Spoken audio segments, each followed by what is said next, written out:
Oke, assalamualaikum warahmatullahi wabarakatuh. Selamat pagi teman-teman. Jadi, oh ya, untuk yang offering CDE, untuk offering E selamat siang gitu ya. Jadi pada kesempatan hari ini saya akan mempresentasikan atau saya menjelaskan gitu ya terkait dengan alur penelitian pada penelitian dengan mindset atau pola pikir kuantitatif gitu ya. Nah, ini adalah salah satu contoh gambar yang saya dapat dari YouTube ya. Jadi mungkin ini bisa menggambarkan dengan jelas bagaimana Eee, alur penelitian atau runtutan penelitian yang harus kalian, lakukan, harus kalian laksanakan, harus kalian, capai dalam setiap penelitian kuantitatif gitu ya. Nah, mungkin, kita bisa langsung untuk materi pertama itu ya, yaitu tentang alur penelitian. Nah, mungkin, kalau kita lihat dari gambar ini gitu ya, dari gambar ini kita bisa melihat bahwa semua berasal dari sebuah permasalahan gitu ya, sumber masalah.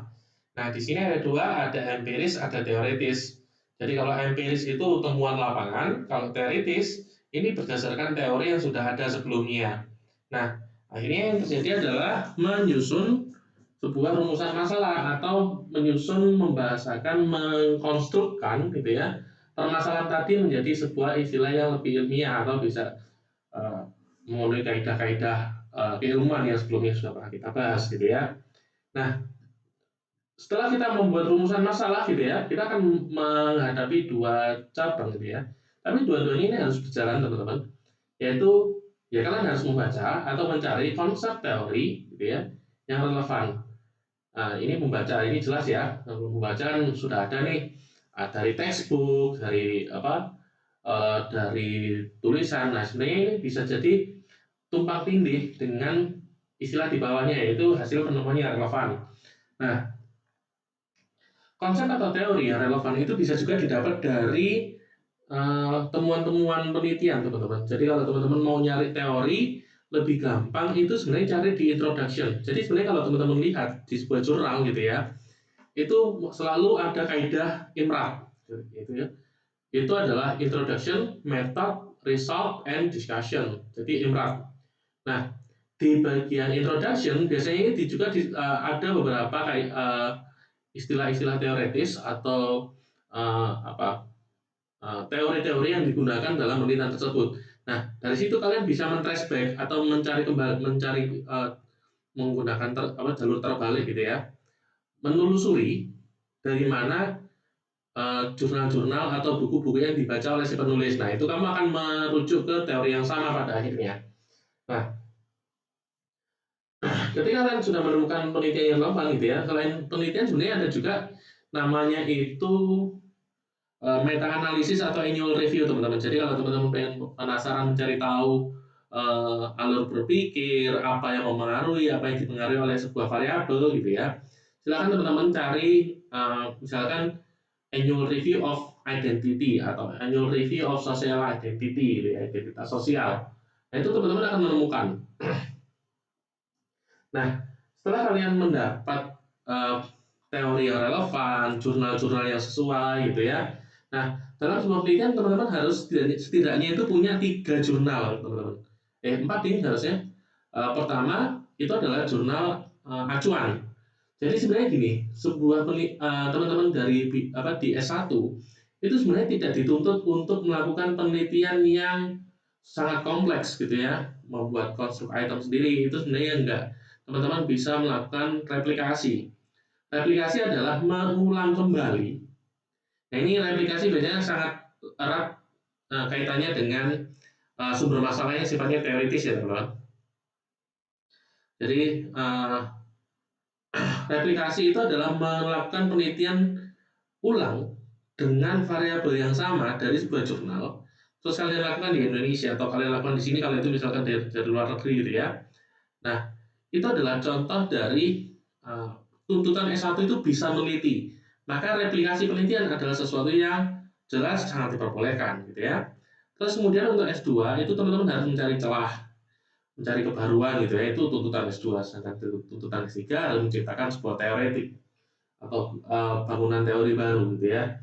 Nah, kalau teman-teman S1 itu harus tahu jurnal acuan. Jadi itu adalah jurnal yang kita pakai sebagai mindset utama. Terus kemudian ada juga yang namanya jurnal eksemplar. Itu adalah jurnal yang pertama kali meneliti atau penelitian yang pertama kali meneliti tentang konstruk yang sama. Nah, ini bisa diamati dari apa namanya?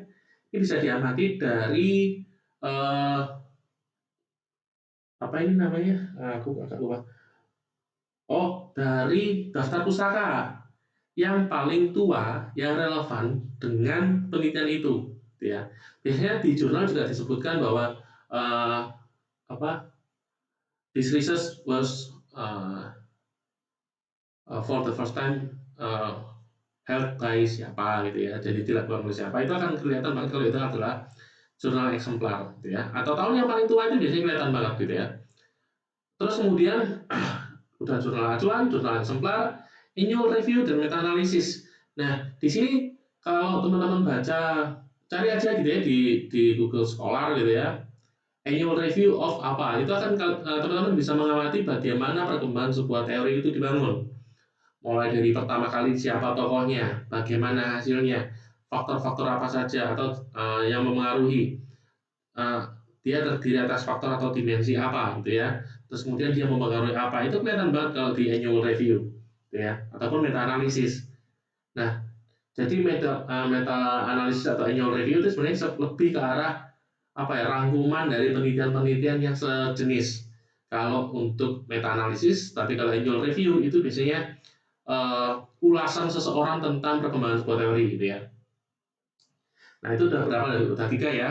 Udah jurnal acuan, eksemplar, sama meta analisis. Yang terakhir adalah jurnal-jurnal lain yang sifatnya menunjang teman-teman. Jadi teman-teman di sini bisa mendapatkan pengetahuan yang baru gitu ya. Kalau teman-teman melihat menggabungkan ketiganya, dilihat perkembangan teorinya dari annual review atau meta analisis, terus menggunakan mindset atau kacamata penelitian acuan, terus kemudian penelitian-penelitian lain sifatnya itu membantu, membantah gitu ya. Teman-teman kalau misalkan menulis ada misalkan bahwa temuan penelitian ini masih relatif tidak stabil gitu ya. Nah itu akan jadi alasan teman-teman melakukan penelitian. Selain ya yang kita bahas sebelumnya bahwa penelitian itu orientasinya lebih ke arah menyelesaikan masalah gitu ya. Terus kemudian memenuhi kaidah-kaidah ilmiah. Nah, dari sini kita masuk ke pengajuan hipotesis. Kalau udah kita baca teori gitu ya, nah itu kita punya mindset atau kerangka berpikir gitu ya. Nah tadi kalau untuk untuk S1 sebenarnya cukup replikasi itu menggunakan kerangka berpikir peneliti asal gitu ya. Nah terus kemudian tapi kalau misalkan temuan-temuan lain yang relevan gitu ya, itu akan menentukan apakah jurnal itu relate berhubungan berkaitan atau tidak dengan konstruk teori yang sedang kamu cari gitu ya. Kita mengajukan hipotesis. Nah, hipotesis di sini perannya adalah menentukan arah atau menjadi pijakan dalam sebuah penelitian, terutama dalam penelitian kuantitatif gitu ya. Nah, di sini akhirnya kita jalan ke kanan dulu ya, kita jalan ke praduga terhadap hubungan antar variabel. Jadi kita punya gambaran awal ya. Oke, kita bisa bahwa nanti misalkan faktor kepribadian, faktor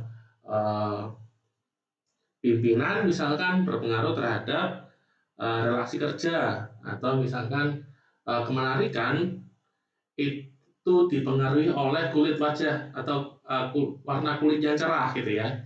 Itu boleh banget.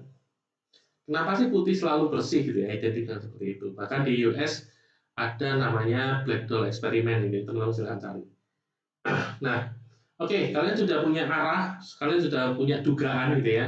Praduga terhadap hubungan antar variabel, kira-kira ada nggak sih? Ada gitu ya. Nah, kita di sini bisa memilih. Yang pertama milih dulu ya, milih metode atau strategi penelitian yang akan digunakan gitu ya. Kan mau pakai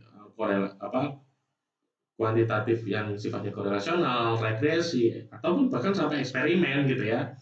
Itu kalian memilih di sini. Terus kemudian setelah memilih, kalian menyusun penelitian yang valid dan reliable instrumennya. Ya, jadi membuat item pertanyaan-pertanyaannya. Jadi seperti yang teman-teman ketahui bahwa ilmu psikologi itu bukan ilmu yang sifatnya itu bisa terlihat dengan mata telanjang gitu ya. Itu apa ya? Kecenderungan-kecenderungan terhadap manusia ini tidak bisa diamati secara langsung, tidak bisa diukur secara langsung, melainkan hanya dari apa ya? Kita bisa pakai observasi gitu ya, melihat kecenderungan-kecenderungan gitu ya. Tapi itu pun masih sangat kecil. Nah, ini biasanya yang kita upayakan adalah bagaimana mengukur sesuatu yang abstrak gitu ya. Itulah psikologi. Terutama di sini adalah kecenderungan perilaku manusia dan alasan dibaliknya gitu ya. Nah, kita perlu item nih. Kita perlu bagaimana melihat itu gitu ya. Nah, seperti yang saya bilang sebelumnya, kalau teman-teman pakai uh, studi acuan gitu ya, atau jurnal acuan, enaknya adalah kebanyakan jurnal-jurnal acuan itu juga menyebutkan instrumen apa yang mereka pakai. Tapi permasalahannya karena di sini bukan bahasa utamanya bahasa Inggris gitu ya, akhirnya penggunaan instrumen tersebut relatif lebih sulit gitu ya, dan perlu langkah-langkah tambahan untuk melakukan adaptasi istilahnya, adaptasi dari kuesioner yang berbahasa asing kemudian dimasukkan ke bahasa Indonesia. Sebenarnya arti adaptasi itu tidak hanya tentang bahasa teman-teman, tapi juga tentang nilai-nilai. Misalkan di alat ukur kepribadian di Indonesia itu tidak bias dengan karakteristik Indonesia, di mana kalau di instrumen itu tentang hubungan laki-laki perempuan itu selalu sopan dan lain sebagainya, tidak yang dalam tanda kutip belingsatan gitu ya. Itu enggak. Nah, di Indonesia enggak belingsatan dong. Nah, ini makanya item-item kuesioner tersebut jadi nggak relevan di Indonesia. Nah, jadi tidak hanya tentang bahasa tapi tentang konteks juga. Nah, kalian menemukan nih, kalian analisis, jebret, ketemu. Nah, temuan dari hasil analisis data, kalau kamu merasa belum puas, kamu bisa melakukan penelitian selanjutnya untuk mendapatkan sebuah kesimpulan kalau kamu sampai benar. Oke, udah dapat gambarannya, bangunannya gitu ya. Nah, dari situ kita bisa mengarahkan ke kesimpulan. Nah, dari kesimpulan itu juga gitu ya, akhirnya kembali lagi ke hipotesis awal bahwa oke, ini ada masukan seperti ini gitu ya. Ketika ada orang lain yang meneliti di bidang atau konteks yang sama gitu ya, penelitian-penelitian kita akan dipertimbangkan gitu. Teman-teman kita akan dipertimbangkan sebagai landasan untuk merumuskan masalah. Nah, oke. Oke, sorry teman-teman tadi sempat ada masalah teknis kenapa video ini terpotong gitu ya. Nah, selanjutnya saya akan masuk ke bagian mengenai tentang contoh dari kerangka pemikiran gitu ya. Nah, di sini ada ada 4 analisis gitu ya. Input, proses, output, outcome gitu ya. Nah, di sini teman-teman bisa lihat bahwa oke, kita lihat dari bawah dulu nih gitu ya, ada fenomena kinerja guru agama Islam SMPN di Kabupaten Lebak belum optimal. Nah, di sini kalau seperti ini termasuk apa? Fenomena yang empirik atau fenomena yang teoritis gitu ya. Silakan teman-teman diskusikan. Nah, oke. Kalau teman-teman sudah mencoba menduga ini apa gitu ya, empirik kah, fenomena lapangan kah, atau sebenarnya fenomena teoretis, di mana ini berdasarkan peraturan, berdasarkan ketentuan gitu ya. Ini seperti apa? Nah, ini bisa dilihat dari dua sudut pandang teman-teman. Kalau ini dikatakan belum optimal, berarti ada standarnya. Kalau misalkan disebut sebagai ada standar, maka bentuk standar itu adalah sebuah dokumen. Nah, berarti kalau seperti ini bisa jadi berupa fenomena yang sifatnya teoritis, ya. Tapi ini juga bisa bersifat empiris bahwa kadang-kadang ini belum optimal ini ya berdasarkan beberapa kriteria yang sudah diamati sebelumnya. Ini bisa empiris, bisa teoritis. Tapi ini kita asumsikan sebagai teoritis. Nah, kita punya asumsi penelitian, dugaan-dugaan gitu ya. Kira-kira apa sih yang berpengaruh terhadap apa yang mempengaruhi kinerja guru tadi belum optimal sih sebetulnya. Nah, di sini kita membuat judul penelitian. Misalkan pengaruh pengawasan fungsional dan disiplin kerja terhadap kinerja guru agama, ini jatuhnya hipotesis ya, dugaan penelitian. Nah, dari sini kita udah bisa menduga, oh oke, ada 3 ini nih ya. Kita naik ke judul penelitian. Setelah judul penelitian, Ingat teman-teman, kita punya IMRAD, Introduction, Method, Result, and Discussion. Nah, rujukan teori itu sebenarnya bersifat sebagai introduction atau perkenalan gitu ya. Ini bisa berisi tentang teori pengawasan fungsional, teori disiplin, dan teori kinerja. Nah, secara umum panduan penulisan terhadap rujukan teori ini diawali dengan variabel yang menjadi target atau sesuatu yang dipengaruhi, yaitu teori kinerja. Ya, itu dipengaruhi oleh dua variabel lainnya. Introduction selesai, kita masuk ke proses analisis. Nah, ini mulai dari metode, ya. Metode kita menggunakan analisis kuantitatif, digunakan untuk mengukur pengaruh, pengawasan fungsional, dan disiplin kerja yang dipandang sebagai variabel antecedent atau variabel penyebab, gitu ya. Nah, bisa juga disebut sebagai variabel X biasanya. Jadi sesuatu yang menyebabkan itu disebut sebagai variabel X. Kalau ini konteksnya adalah pengaruh, berarti kemungkinan besar ini performa eksperimen, ya. Hubungan itu biasanya sifatnya korelasional. Nah, kalau korelasional biasanya istilahnya itu X dan Y. Variabel yang mempengaruhi itu X, variabel yang dipengaruhi oleh Y atau diukur sebagai dampak itu Y. Ya. Terus kemudian dalam konteks eksperimen itu disebut sebagai independent variable dan dependent variable. Independent bebas gitu ya, dan dependent variable atau variabel terikat. Nah, bedanya gimana Pak? Kalau saya pakai term of rule, jadi aturan yang sudah banyak orang tahu, dependent variable dipengaruhi D sama-sama D-nya. Kalau dipengaruhi berarti dia ada di sebelah kanan, kalau yang memengaruhi ada di sebelah kiri. Nah, dependent variable itu adalah kinerja dua agama, independent variable itu pengawasan fungsional dan disiplin kerja. Nah, itu disebut sebagai variabel antecedent terhadap kinerja dua agama sebagai variabel konsekuens.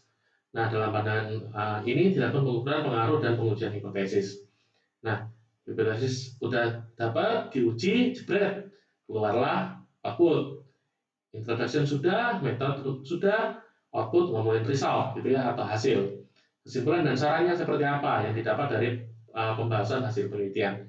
Nah, tadi IMRN discussion, rekomendasi gitu ya, atau saran rekomendasi ini berupa outcome luaran dari sebuah penelitian, disusun berdasarkan kesimpulan dan saran untuk disampaikan kepada pihak yang berkepentingan. Jadi bagaimana sebuah fenomena tadi menjadi lebih baik. Ingat teman-teman, sebuah teori yang bagus adalah teori yang fungsional gitu ya. Jadi bisa digunakan, itu sangat penting menjadi perkembangan sebuah teori teman-teman. Jadi setelah dapat rekomendasi diimplementasikan, ada perubahan nggak sih gitu ya. Nah, itu yang jadi pertanyaan dari penelitian kali ini. Oke, saya rasa cukup untuk kepentingan keperluan hari ini, di presentasi hari ini. Semoga bermanfaat. Salam sehat selalu teman-teman ya. Semoga dalam kondisi optimal semuanya. Saya akhiri sampai di sini. Wassalamualaikum warahmatullahi wabarakatuh. Selamat pagi dan siang teman-teman. Sekalipun teman-teman bisa lihat di sini jam 22.48. Terima kasih semuanya.